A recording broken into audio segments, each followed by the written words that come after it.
Hey everyone, welcome back to the Valencia Career Mode. It's Season 1, Episode 8, and as you guys remember, we had that sweet win against Sevilla, 3-2. There was chance creation in that game. There was pass accuracy at 94% against a team that high presses you. I am so satisfied with that.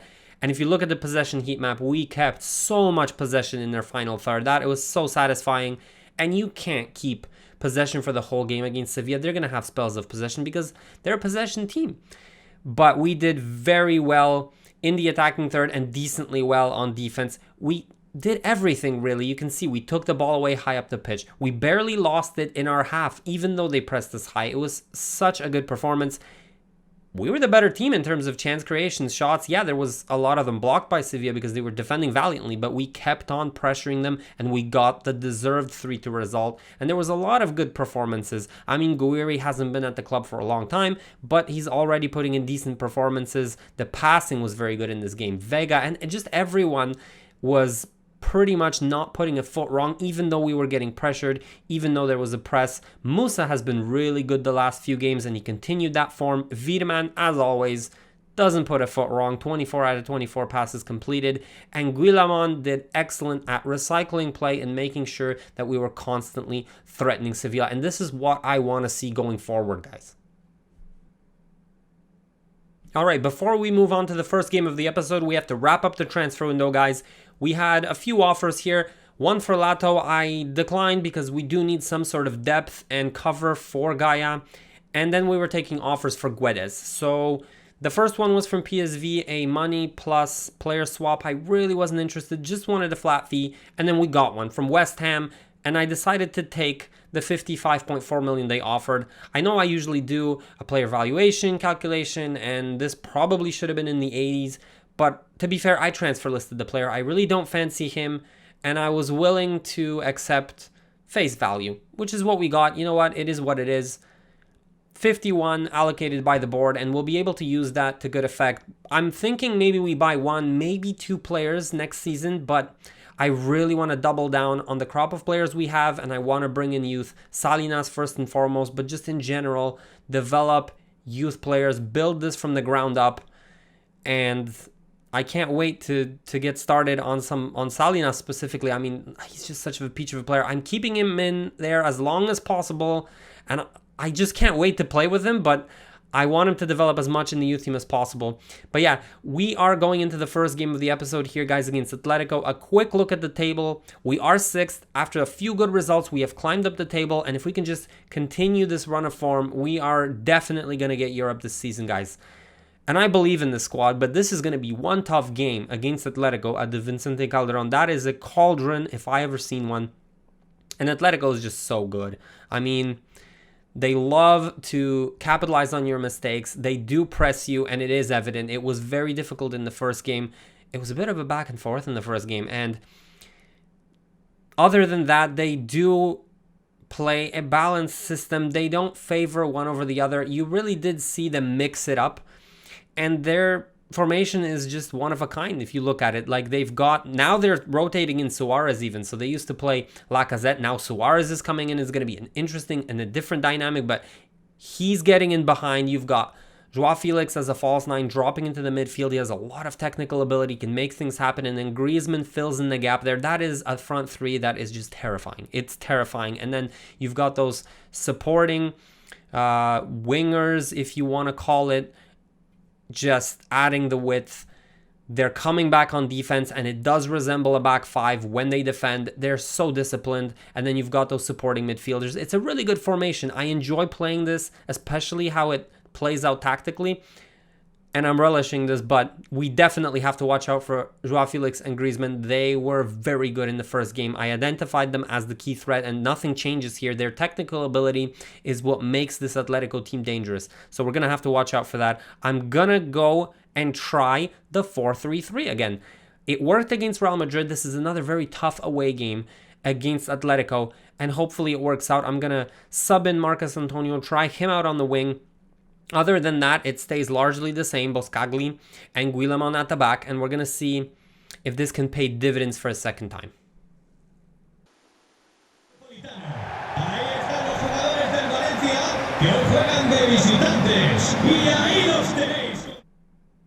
So for the first 20-25 minutes, this formation was working against Atletico. Everything was clicking just like in the Real game, and we got 1 or 2 chances. But after that, we lost focus, we lost concentration, and we lost our coverage on the throw-in.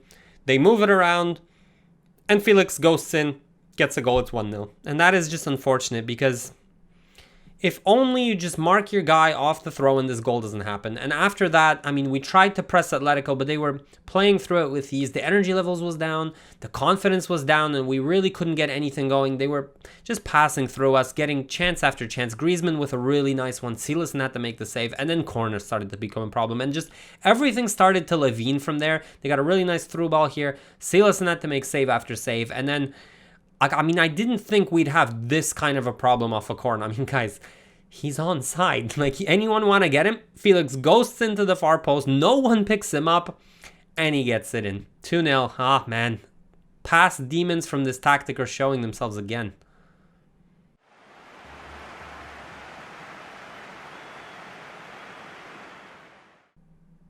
We tried to get back into this game, and it was decent play, but unfortunately decent play doesn't get you a result against Atletico.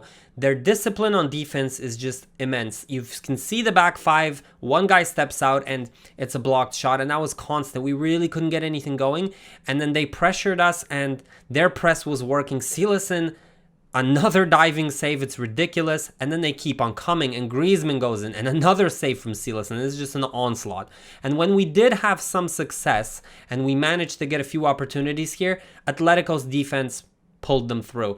And you can see we regained the ball, a great chance, Musa is on his game, and another clearance from Atletico off of the Musa cross. It wasn't our day. It wasn't our day, and you can tell when they had this counter opportunity, and it's just whipped in, and that is just unstoppable. 3-0, what a goal off the counter. And they gave us a lesson that 4-3-3 definitely needs some work. We need to perfect it if we're to play against the bigger teams, and they're still Atletico Madrid. And they win this game, guys. It's a little bit disappointing because we were coming off a really good run of form, but we take this L, 3-0.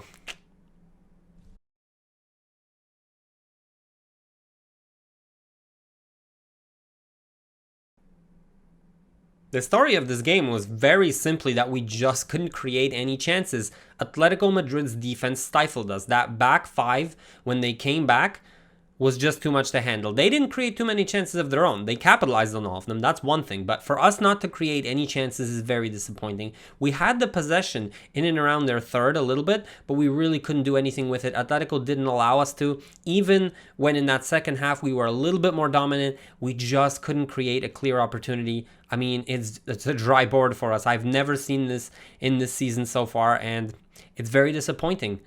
The performances were not up to snuff. Other than Silasen, pretty much everyone had a very bad game. They just didn't do it individually or collectively.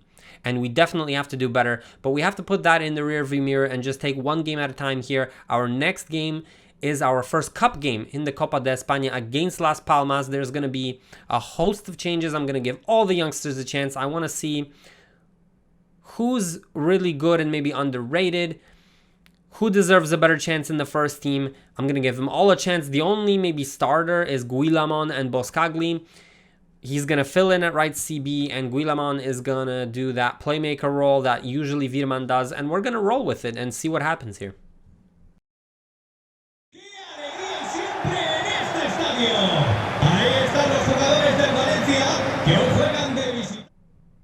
This was an absolute goal fest, guys. There was no defense in this game. It was all about the offense. And Las Palmas took the lead in the 24th minute. To be fair, a really good finish. And we're down to a League 2 side, and I started to ramp it up. And to be fair, Condredi is really good at these late surging runs into the box, and it paid dividends. He smashes it into the back of the net. It's 1-1, finally back into it, and then we started going through the gears and getting a little bit more comfortable. I have to say as well, Gozabales, I mean, this guy deserves a chance in the first team, certainly off the bench, because this kid is good. He feels good, and he's just excellent.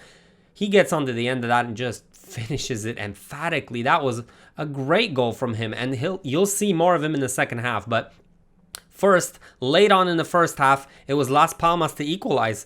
And this, like I said, it's just a goal fest. There is no defense to be had whatsoever. They're playing around, and Mamardashvili can't keep it out. It was a little bit disappointing, and it's 2-2.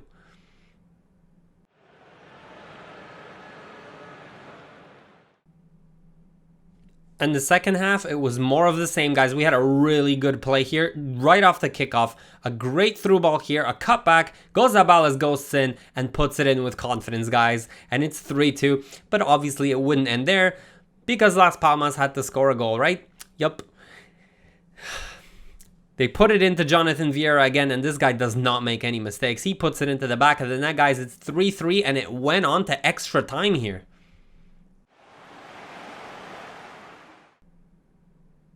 We just ran out of gas, and Las Palmas attacked us right from the kickoff. Vieira gets his hat-trick, and that is the goal that decides this fixture.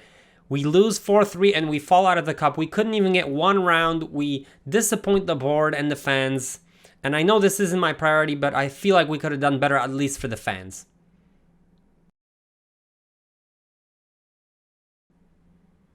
So that was massively disappointing, and it's definitely not how I envisioned our Valencia Cup run going. We fall out of the Copa de Espana in the first round. We get like 600,000. It's massively disappointing, but I'm going to focus on the positives here because Gonzalez was definitely a positive. This kid deserves another chance. He was excellent in that false nine role. He popped up into the positions you wanted him to, and he let others run past him. But he also surged into the box and netted himself 2 goals. It was an excellent performance, and the most impressive part was how well he felt in that midfield role when he dropped. He was distributing the balls very well. It was definitely deserving of another performance. So now we're going to have a slight change of pace and intake our first crop of players into the academy, guys. Our youth scouts from Portugal and Spain have come back, and this is what they found. First of all, Joao Braga was a great talent, and this is the one guy that got snagged by Luton Town out of all teams, so we can't get him. Then we tried to go in for Hugo Caldera. Now, he's a great prospect, but he had 90 potential about, and that's over 10, so we only had a 20% chance of getting him. We didn't. It was the same story with Vasco Duarte. Unfortunately, we weren't able to get any of these top talents. But Martinho Lopez isn't bad, and I tried for him. It was about an 80% chance, and he's 15, and we got him. He's a left midfielder, decent starting overall at 15 at that, so I'm really happy with this pickup. And then I picked up a few more guys, Gabriel Fernandez, just to start filling out that board expectation to get one of each position. So I picked up another Portuguese player, and then we switched our focus to Spain, and Federico Simon had a great starting overall, really high potential. Again, only a 20% chance. I really wanted this guy at 15, but unfortunately, again, we didn't have any luck, and I picked up Lino Rivero, again, for the same reason, for those board expectations. So that is the roundup of our youth intake. Nothing too crazy. Martinho Lopez looks okay. Maybe next time we'll hit one of the real good prospects, but let's face it, the real good prospect is Enrique Salinas in our youth department, and he's gone up to a 69 overall now. By the time he gets to the first team, he'll be 70 overall at 18, and that is so good. And he has like 90 potential. His finishing is going up. His short passing is going up. All the stats that he's training as that target man is going up. This is not to say that he's going to stay as a striker. I still haven't made up my mind, to be honest. But he will at some point feature. I'm hoping he can get as high as possible in his overall. Maybe, though, he'll feature in this season. We'll see. For now, we shift focus back to the league, guys, and we have some difficult games coming up. The first one being against Real Sociedad, and if you look at the league table, they're second. This is going to be a really tough game, and I remember the first game and how we got destroyed by David Silva and Oyarzabal, so this is not going to be a cakewalk. We're at home this time, so hopefully that'll make a difference. But it's going to be a tough game, and they play the slow build-up possession just about as good as anyone, and their creative ability with those two, Silva and Oyarzabal, is just killer. So we're definitely going to have to watch out for that. They play a 4-2-3-1. It's a very balanced setup, conservative when it comes to the fullbacks. They don't really bomb forward. They got that classic target man, which a lot of teams in La Liga play. And then you've got that little maestro playing that 10, free roaming, David Silva. You've got Oyarzabal in an asymmetrical setup, cutting inside and being that secondary creator. And you've got Neto getting in behind and adding to their potency up front. So definitely very dangerous, and there's no need to look farther than Oyarzabal and Silva. That vision is killer, and they killed us in the first game, and you have to limit their space and time on the ball. That is number one. We're going to set up in a 3-4-3. We're at home, and this is our primary tactic, so the 4-3-3 is just going to be pulled out as more of a tactical gimmick. I really want to double down on this tactic. Marcus Antonio is going to play yet again on that right-hand side. And other than that, Boscagli is starting at CB. Eyes on him to see how he does over the next few games. Other than that, let's have it.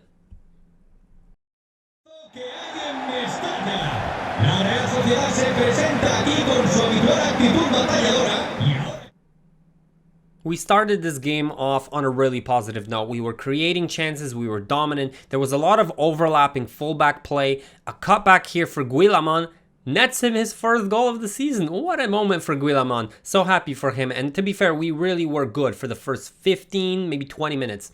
And we created chances with ease. They were good chances, and we were pinning Real Sociedad back. This was a good outside of the box shot from Vega.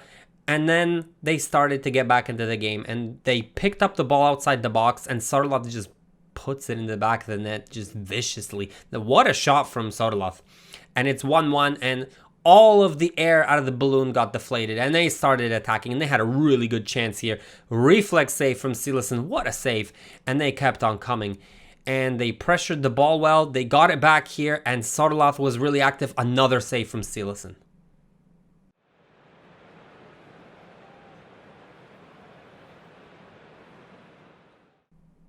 Sociedad started to give it to me in the second half, guys. What a pass there. Then it's laid off to Silva, and he bangs it into the top corner, guys. 2-1. I mean, what is with these worldies from Real Sociedad? 2 in the first game, now 2 in this game. It's ridiculous, and we really couldn't cope with it. The passes were special from them. I mean, look at this penetrating ball. That is outstanding. Then it's a cross, one touch, and it's in the back of the net. Silason basically no chance. And now I'm starting to understand why they're second in the league. Because if they play like this, they deserve to be second in the league. And they started pressing me, which they didn't do in the first game. And then they put balls in like this, just past the defense. Silason had to make a few good saves, or we would have been down 4-5. And they were playing with ease, getting whatever they wanted. This layoff capped off their performance. 4-1, guys. We got taught a lesson, and I mean, I know they're good, and I was expecting this. This time it was Silva, last game it was Oyarzabal, and we lose the second game against Real Sociedad. They are damn good. They are damn good, and we just weren't up for it. We played 15-20 minutes of this game, and then we folded. So we definitely need to do better in that department. We need to stay in games for the whole game.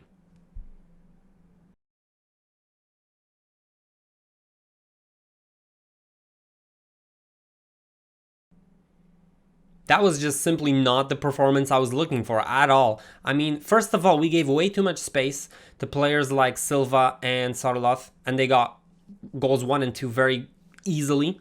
So we need to do better defensively, but offensively it was poor as well. I mean, other than that spell of possession at the beginning of the first half, when we had 73% and we were looking dominant, we just didn't have enough possession in the final third. As you can see by the heat map, that's just unacceptable.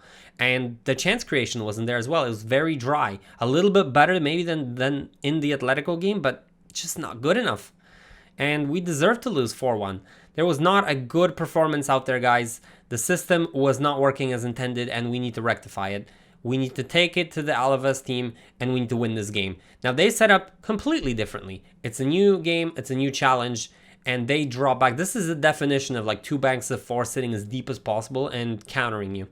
Long balls, direct passing. That's the name of the game. And it's actually not even a 4-4-2. It's a bank of 4 and a bank of 5. 4-5-1. Joel Linton is the target man. He's going to be holding up the ball, bringing others into play. Wingers are going to be staying wide, making sure they're an outlet for the counter. The fullbacks aren't going forward. Cork is staying back as that CDM. Very pragmatic and take what you can get approach, which is fine. And we, as the 3-4-3 Cruyff Diamond, now need to break this down. It's our job. I'm gonna do a little bit of a tussle here. The Kettler is gonna be on the left wing. Guiri, I'm gonna try as the striker and see if he can't get a little bit more effective near goal. Moriba then slots in at cam, and otherwise pretty much the same squad. So let's have it. Let's get this win and bounce back against Alaves.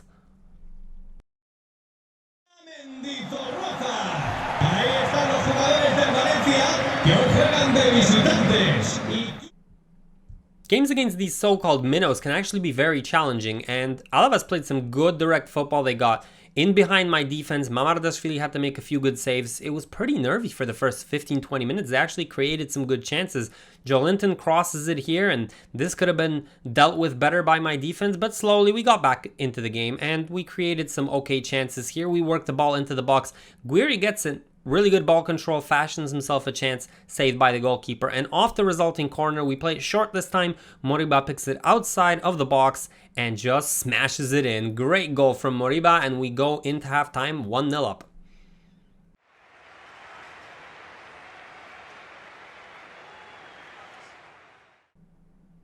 Okay, I'll describe this game, and specifically this half, in one word: boring. I mean, that was a highlight for Alaves. And to be fair, I'm actually going to criticize my players because we had not one good chance in the second half. Like, it was flavorless from us. It was without any teeth. Credit to Alaves because they defended well, and you can tell how they were trying to play. Vertically, look at that. Run in behind, that was barely offside, or we probably would have even lost a goal there. And in the last minutes, they tried one last chance. They cross it in here, and Mamardashvili makes a pretty good save. Like, that's how boring this game was. That's all the highlights I can show you.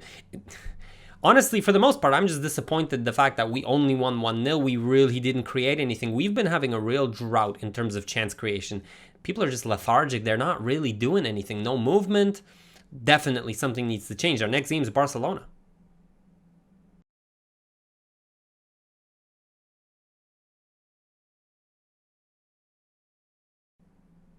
I'm not even going to analyze this game too much. This was such a drab affair. There was nothing in it.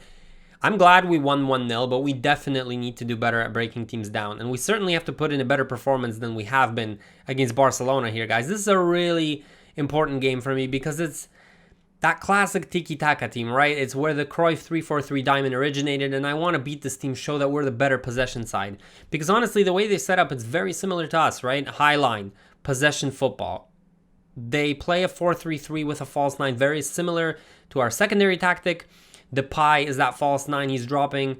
Coutinho is running in behind them. He's the beneficiary of that space, as is Fati and Dembele with the pace. And that's what really caused us a lot of problems in the first game, because you've had all this possession on one side and then there's a counter opportunity, and these guys are quite pacey. So definitely something we need to watch out for. We're going with our 3-4-3. I'm going to try to beat them. I really liked how Moriba played in the last game, so he's going to be in the cam position. The Ketlar in the striker position. He actually performs really well in big games when playing striker. Vega's going to go out wide, and I'm going to favor Marcus Antonio because Guedes is a little bit tired. And we're going to see if we can beat Barcelona here at home.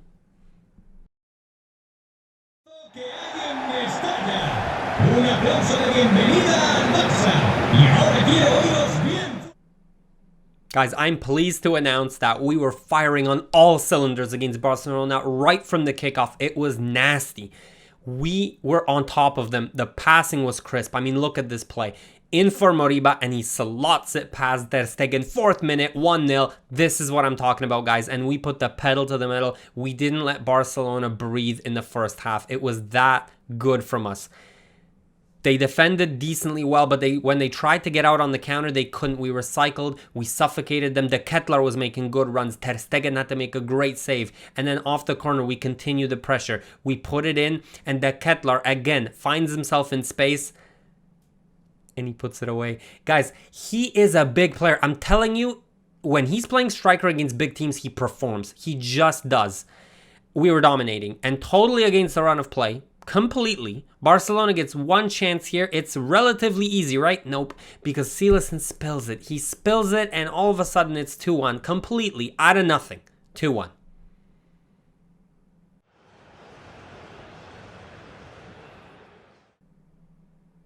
Barcelona started to create some chances in the second half. Guys, you can't stop quality for the entire game. More often than not. And they had opportunities. Silasson had to make a good save, but that doesn't take away from how dominant we were at times during this game. We were like prime Barcelona at times. I'm not even kidding you. The amount of good possession and good passing we were keeping against Barcelona was really encouraging. And we were creating really good chances. Look at that flick pass in, and Ter Stegen makes the save. But Barcelona was clawing back, and they would not let you rest. They had a good opportunity here. It's cut back for De Jong, it's another great save from Silas. He was keeping us ahead in this game, and Barcelona at one point reverted to, as you can see, 5-4-1, and it's a little bit awkward, but that's what our possession forced them to do, and it paid off for them. They had a counter like I said it was going to happen. Porto gets on the end of it, and that is unstoppable, and it's in the back of the net. It's 2-2, and I was a little bit gutted because this was basically the best performance of the season, better even than Espanyol, and all of a sudden we're tied. Come on. And I brought on subs. Guedes came on, and I always harken on this. Press after possession loss in the system, and it pays off. Vega gets it. It falls to Guedes, and 3-2, guys, and we are not going to let this go. We didn't let this go, guys. And it's 3-2 against Barcelona. Well deserved. Well deserved. We played out of our skins. This was a really good performance, guys. Mixed in with some really bad ones this episode, but overall, I'm really encouraged of how we ended it. Guys, thank you so much for watching. If you like the content, leave a like, subscribe, and I will see you next time, guys. Laters!